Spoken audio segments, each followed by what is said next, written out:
দেখেন তারেক রহমানের উপস্থিতিতে মারামারি।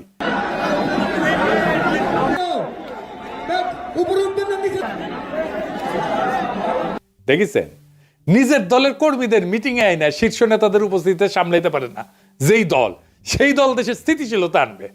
কুজার হয়েছে স্থিত হয়ে শোয়ার শখ। বিএনপির একটাই লক্ষ্য আওয়ামী লীগের পুনর্বাসন। ব্যানে ব্যানে করছি না, দেখে দিচ্ছি, আসেন। আমরা আগে দেখতাম না মুখ ফসকায় বিএনপির সবাই জয় বাংলা স্লোগান দিত। আওয়ামী লীগের লোকেরা যেগুলো বিএনপির ঢুকেছে তারা এখন প্রকাশ্যে বিএনপির নির্বাচনী জনসভায় জয় বাংলা স্লোগান দেয়। শোনেন, আমার যদি মৃত্যু হয় আমি এই মঞ্চ থেকে 1000 বার বলবো জয় বাংলা, জয় বাংলা, জয় বাংলা। আমরা কি বাংলাদেশের জয় চাই না? তাহলে জয় বাংলার সমস্যা কি? জয় বাংলা কি কারো ব্যক্তিগত কোনো ধরনের স্লোগান? জয় বাংলা সবার। যখন বাংলাদেশে ক্রিকেট খেলা হয় আমরা কি বাংলাদেশের জয় চাই না? আজকের এই মঞ্চ থেকে আমার যদি মৃত্যু হয় আমি এই মঞ্চ থেকে 1000 বার বলবো জয় বাংলা, জয় বাংলা, জয় বাংলা। মৃত্যু হইলেও নাকি কইবে জয় বাংলা। জয় বাংলা নাকি সবার স্লোগান। তো মাদারবোর্ড তুই কত স্লোগান, সবার স্লোগান কেন কস? এরপরে মির্জা ফখরুল কয় আওয়ামী লীগ থাকলে নাকি গণতান্ত্রিক পরিবেশ থাকতো। খুব কষ্ট আসে মির্জা ফখরুল। গণতান্ত্রিক পরিবেশ মানে কি জানেন? আগে শুনেন। এরা নৌকাটা নাই, নৌকার যিনি কান্ডারি আমাদের সাবেক প্রধানমন্ত্রী হাসিনা, উনি আপনাদেরকে ফেলে ভারতে চলে গেছে, দিল্লি থেকে বসে আছে, আর আমাদেরকে বিপদে ফেলে দিয়ে গেছে, তাই না? থাকলে অন্তত একটা গণতান্ত্রিক অবস্থা চলতো, তাই তো? শুনেছেন মির্জা ফখরুলের গণতন্ত্র আওয়ামী লীগ ছাড়া গণতন্ত্র পূর্ণ হচ্ছে না। মির্জা ফখরুলের এই গণতন্ত্র মানে কি জানেন? সে পুরনো সিস্টেম, পুরনো লুটপাট, পুরনো গুন্ডামি, পুরনো ধান্দাবাজি, পুরনো ইতরামি, পুরনো বড় লোকদের শাসন, পুরনো দরিদ্র শোষণ। এটাই পুরনো বন্দোবস্ত। এটা রিকশাওয়ালা চাচা খুব ভালোভাবে বুঝিছে। শুনেন তার কাছে। আওয়ামী লীগের থেকে বিএনপি 3 গুণ আগায়া এই দেশটারে আরো নষ্ট করে আলাইছে শেখ হাসিনা যাওয়ার পরে। যেরকম আওয়ামী লীগের মানুষের নৌকা ভাড়া গুদারা গাড়ি নিত 80 টাকা, বিএনপির পোলাপান নেয় এখন 100 টাকা। তাই নির্বাচনে এলে তো নিব 150 টাকা। গুদারাদা পার হয় হ্যাঁ প্রতিদিন টাকা দেওয়া লাগে। তো যেরকম আমি এই রিক্সাটা পাইতেছি আওয়ামী লীগের টাইমে দিচ্ছি 80 টাকা, এখন আওয়ামী লীগ চলে গেছে, এখন বিএনপির আমলে দেওয়া লাগে আমার 100 টাকা, তার ক্ষমতা এলে দেওয়া লাগবে 150 টাকা। দেশ তো এই দুইজনেই চালায়, আওয়ামী লীগে চালায় আর বিএনপি, এই দুইজনেই মারুক কাটুক জ্বালাক পুরাক এই দেশের মানুষ এরাই এই দুইজনে চায়। হয়তো এই 10 বছর চালাই গেছে, এরা আবার 10 বছর সুযোগ দিব। এই শুনেছেন দেশ যে দুইজনে চালায় আওয়ামী লীগ আর বিএনপি। রিকশাওয়ালা ঠিকই বুঝেছে তার মেধা দিয়া। তাই দেখেন কিভাবে আওয়ামী লীগের সন্ত্রাসীদের আশ্রয় আর নিরাপত্তা দিতেছে বিএনপি। আওয়ামী লীগ যেন তুহিন সাহেবের কোলেই নিরাপদ। নীলফামারীর আওয়ামী লীগ সন্ত্রাসীদের দায়িত্ব নিছেন বিএনপি মনোনীত প্রার্থী নীলফামারীর সদর 2। আওয়ামী লীগের চিহ্নিত সন্ত্রাসী জুলাই হত্যা মামলার অন্যতম আসামি কাশেমকে নিশ্চিন্তে থাকতে বলতেছেন তুহিন সাহেব। তিনি নাকি নীলফামারীর চিহ্নিত সন্ত্রাসীদের মামলার বিষয়টা দেখতেছে এবং আওয়ামী লীগের ঊর্ধ্বতন নেতৃত্বের সাথে নাকি তাদের কথা হইতেছে। ব্যানে ব্যানে করছি না, শুনেন। আসসালামু আলাইকুম, কেমন আছেন কাসেম সাহেব? জি ভালো আছেন? দোয়া করেন। আলহামদুলিল্লাহ, আমাদের জন্য ওয়ার্ক করতেছে ভাই। আলহামদুলিল্লাহ, ধন্যবাদ। হয়তো আওয়ামী লীগের আমাদের ওয়ার্ক করতেছি। নৌকা প্রার্থী নিয়ে ভোট করছিলাম। করছিলেন? মামলা তো ভাই 8টা মামলা, মগন জেলখাটি বাইর হয়ে আসলাম, মগন ছবি থাক একটু থাক, অসুবিধা নেই। তারপরও প্রশাসনের একটা চাপ দেখতেছি আমি, এই বিষয়টা একটু দেখেন। আমি দেখতেছি এগুলা। আপনি যেহেতু আসছেন এখানে আমাদের জন্য খুব ভালো হচ্ছে, ভালো ব্যক্তি হিসেবে। চিন্তা করেন না, এটা তো এখন 1 মাসের ব্যাপার। আমি কথা বলতেছি, তারপর নীলফামারী সদরে কোনোটা ইউনিয়নের বিষয়টাই সব ব্যাপারেই দেখতেছি আমি। কথা হচ্ছে আপনাদের নেতাদের সঙ্গে। আচ্ছা, দোয়া করেন, আপনারা নির্বিঘ্নে থাকেন, নিশ্চিন্তে থাকেন, কোনো অসুবিধা নেই। কিছু হইলে আমরা টেক কেয়ার করবো। শুনলেন তো? তারপরে বিএনপির নেতা ওই যে আসাদ আসিফ নজরুল তারে অ্যাটর্নি জেনারেল বানিয়েছিল, সে কি কয় দেখেন কেমনে সে আওয়ামী লীগকে বাঁচাইছে নিজের মুখে করছে, শুনেন। এই আওয়ামী লীগকে যখন 24-এর পরে আগস্টের পরে নিষিদ্ধ ঘোষণা করার জন্য জামাত ইসলামের পক্ষ থেকে রিট পিটিশন দায়ের করেছিলেন, আওয়ামী লীগকে সারা জীবনের জন্য হাইকোর্ট যাতে নিষিদ্ধ করে। আমি অ্যাটর্নি জেনারেল ছিলাম, আমি দাঁড়িয়ে বলেছিলাম যে পিটিশন নিয়েছেন, যারা পিটিশন নিয়ে এসছেন তাদের অধিকার নাই একটা আদর্শকে হত্যা করা। আওয়ামী লীগে যেমন খুনি আছে, আওয়ামী লীগে অনেক আদর্শিক সৈনিকও আছে। সেদিন আমি সেটা আওয়ামী লীগের রেজিস্ট্রেশন বাতিল করার জন্য হাইকোর্টে বাধা দিয়েছিলাম। শুনেছেন? এখন কইতে পারেন তো বিএনপি তো ভালোই করবি নির্বাচনে, এত লোক আসিচ্ছে তারেক রহমানের জনসভায়। এই প্রসঙ্গে আব্দুল্লাহ আবু সাইদের একটা ইন্টারেস্টিং গল্প বলি, শোনেন, মজা পাবেন। আব্দুল্লাহ আবু সাইদ করছে যে গুলিস্তানে সেই 70-এর দশকে সবাই দেখে যে ঝাঁপে পড়িচ্ছে অনেক মানুষ একটা কিছুর উপরে, ঝাঁপে পড়িচ্ছে অনেক মানুষ। কিসের উপরে ঝাঁপে পড়িচ্ছে কেউ বুঝতে পারছে না, কিন্তু কিছুর উপরে ঝাঁপে পড়িচ্ছে। উনিও গেলেন, জিগাইতেছেন ভিতরে কি, কিসের উপরে ঝাঁপে পড়িচ্ছে মানুষ। তো পাবলিকে কয় গাড়ির মধ্যে সাবানা, মানে সাবানা গাড়ির মধ্যে দিয়ে যাচ্ছিল, কেউ দেখিছে সাবানাক যে ঝাঁপে পড়িছে, গাড়ি ধরিছে ঝাঁপে পড়িছে, গাড়ির মধ্যে সাবানাক দেখবি। তো পরে পুলিশ দেখে সাবানাকে উদ্ধার করা লাগিছে। আপনি ইলিয়াসকে নিয়ে যান বাংলাদেশ, এরকম গাড়ি দেন, লোক বল দেন, বাজেট দেন, মিডিয়ার কাভারেজ দেন, দেখেন ইলিয়াসকে দেখতে আসবে এইভাবেই লোকেরা। এরা হয় গাড়ির মধ্যে তারেক রহমানকে এভাবে দেখবার আসিচ্ছে, গাড়ির মধ্যে যেমন সাবানাক দেখবার আসিচ্ছিল। মানুষ ফার্স্ট অ্যাপিয়ারেন্সে বড় দলের নেতাকে এইভাবে দেখতে আসে। হাসিনাকেও এভাবে দেখতে আসতো। হাসিনা যেটি যেত জনারণ্য হয়ে যেত, সেটি মুরব্বীদের জিজ্ঞেস করে দেখেন। তার মানেই না হাসিনা জিততো ইলেকশনে, তার মানেই না হাসিনা প্রচুর জনপ্রিয়। 2013-তে ইমরান খান ইলেকশন করিচ্ছে, সে একইভাবে ভেঙ্গা পড়তো জনগণ।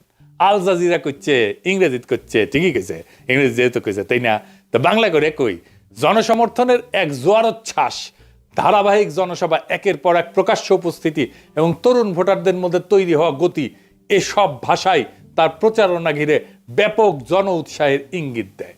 টাইম ম্যাগাজিন করছে রক গানের অনুষ্ঠানের মতো হইতেছে জনসভা, মানে রকস্টার ইমরান খান। ইলেকশনে ইমরান খান মেল্লো ডাব্বা। এই একই ইমরান খান ফেনোমেনন হবে গাড়ির মধ্যে তারেক রহমানের, গাড়ির মধ্যে সাবানার মতো। বুঝেছ? অনেক সময় মানুষ দেখতে আসে, শুনতে আসে, ভোট দিতে আসে না। তারেক রহমানের ভোট না, এগুলা দেখবার আসিচ্ছে গাড়ির মধ্যে সাবানার মতো। যে প্ল্যান করিছে সবই তো দেখেছেন, আরো দেখামো ওই সমস্ত প্ল্যান নাকি বাস্তবায়ন করতে হইলে তারেক রহমানের দরকার মানুষের নিরাপত্তা আর দুর্নীতি কমানো। আবার দেখেন নিজেদের দলের লোকেরা নিজেদের দলের উপরে কেমনে ঝাঁপে পড়ে। কুমিল্লা 4 আসনের মঞ্জুরুল হাসান মুন্সির ছেলে রিজভী কেমনে প্রতিপক্ষকে ফাঁসাইতে কইতেছে, শোনেন, কোপাইতে হবে, শুনেন। আইনি সহযোগিতা, আর্মিতে, পুলিশে মামলা করো, খালি এমনি এমনি মামলা করলে হবে না, 326 লাগবে। 326 যদি তোমার না করতে পারো, একটা হিরিঞ্চি লও, আর 1000 টাকা দাও, আর হাতে কোপ দাও, 8-10টা সিলি দাও, 326 করাও। রিমন সুমন মতিন বাল সাল যা আছে সব গুলাকে ধরে লাগবে, এইটা করো। কিন্তু 326 মিনিমাম আর ওভার, নাহলে কিন্তু মামলা করার লাভ নাই। চট্টগ্রামের রাউজানে বিএনপি কর্মী বাড়ি থেকে বিপুল পরিমাণে অস্ত্র উদ্ধার, দেখেন।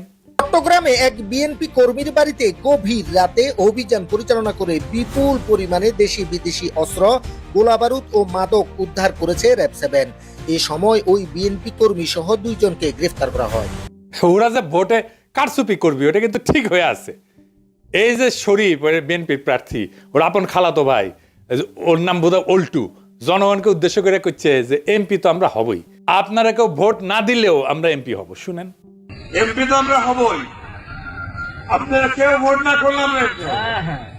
ওই আবার আলমডাঙ্গা এই উপজেলা বিএনপির নাকি বর্তমান সাধারণ সম্পাদক। তার মানে ভোটের দিন কি করবি আগে জানিয়ে দিল। দেখিস এইগুলো হচ্ছে plan, I have a plan. এই প্ল্যান দেখিচ্ছেন, দেখেন সালোকাটির দোয়া মাহফিল করিচ্ছে বিএনপি নিজেদের মধ্যে, সেটিও 2 দল হইলে বাড়াবাড়ি করিচ্ছে। দেখেন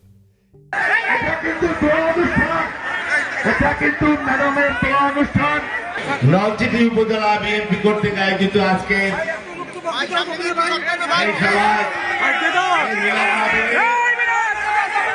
এই দল আনবি স্থিতিশীলতা, কয় কেমনে লজ্জা করে না এদের।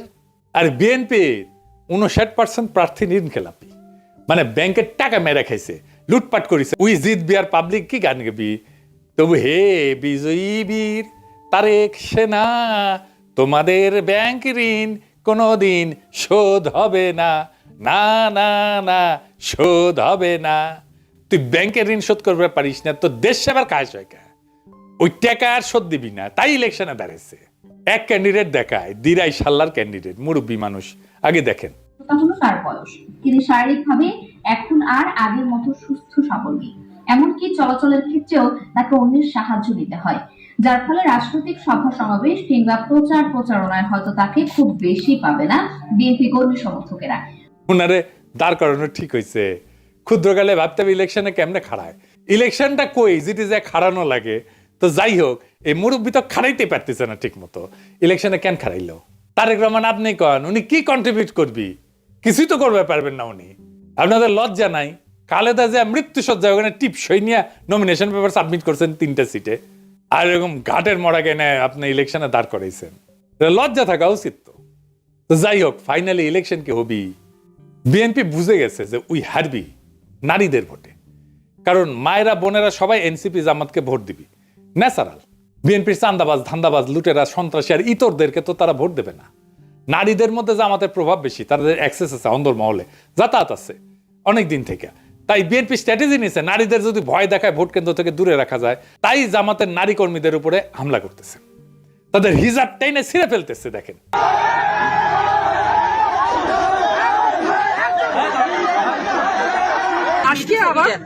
আজকে আবার ওই যে ওই মহিলা আমাদের কর্মী ঢুকার কারণে ওনারা এক পর্যায়ে বোরখা খুলি নেন, আবার হিজাব খুলে এসে দেখলাম যে হিজাব খোলা বা হিজাব কার মুখে আছে খোলো। তো এই ঘটনা থেকে শুরু হয়ে এখানে 2-3টা মোটরসাইকেল ভাঙচুর হলো, আবার বাড়ির ভিতরে কিছু ইট পাটকেল মারলো, বাড়ির ভিতরেও দেখলাম 2টা মোটরসাইকেল। শুধু তাই না, তার আগে ঘোষণা দিছে জামাতের নারী কর্মীদের সায়া নাকি খুলে নিবে।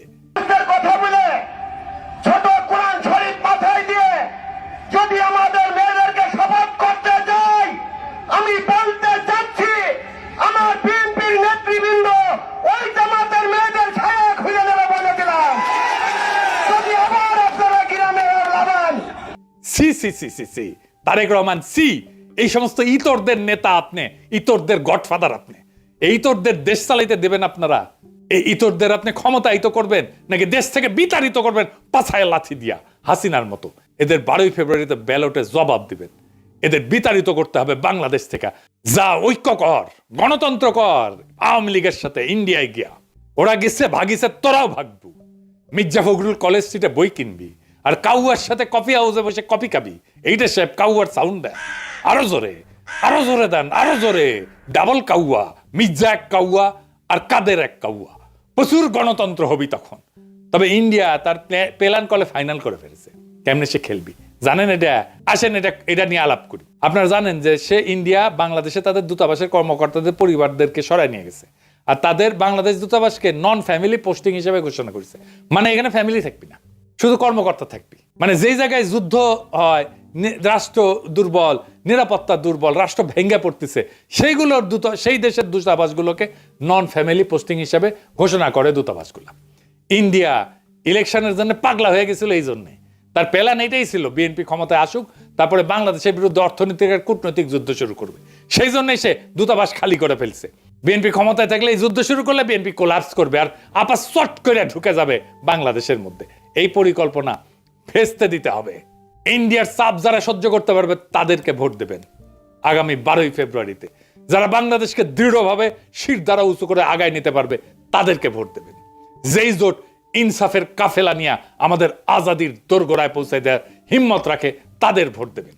এই এপিসোড শেষ করব একটা ভিডিও ক্লিপ দিয়া, এক ব্যবসায়ীর উপরে বিএনপির অত্যাচারের কথা। তার মুখেই শোনেন আর ভাবেন কোন আপদ, কোন জালেম ক্ষমতা আসতে চায়। আমরা কুত্তা তাড়াইতে গিয়া ন্যাকড়াকে যেন না নিয়ে আসি। খেয়াল রাখবেন, মনে রাখবেন, বাংলাদেশের স্থিতিশীলতার শত্রু 3টা জিনিস, বিএনপি, আওয়ামী লীগ আর ইন্ডিয়া। 3টেই এখন একসাথে, আমাদের 3টেকেই পরাজিত করতে হবে।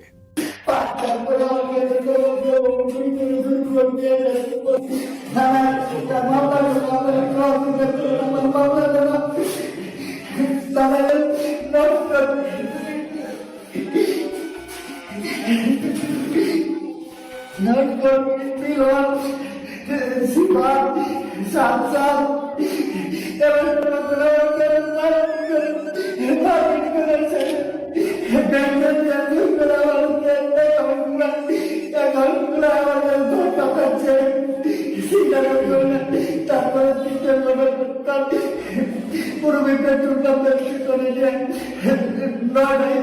আমার কাছে ওরা আমার ভক্তটাই যায় না সাক্ষী আমার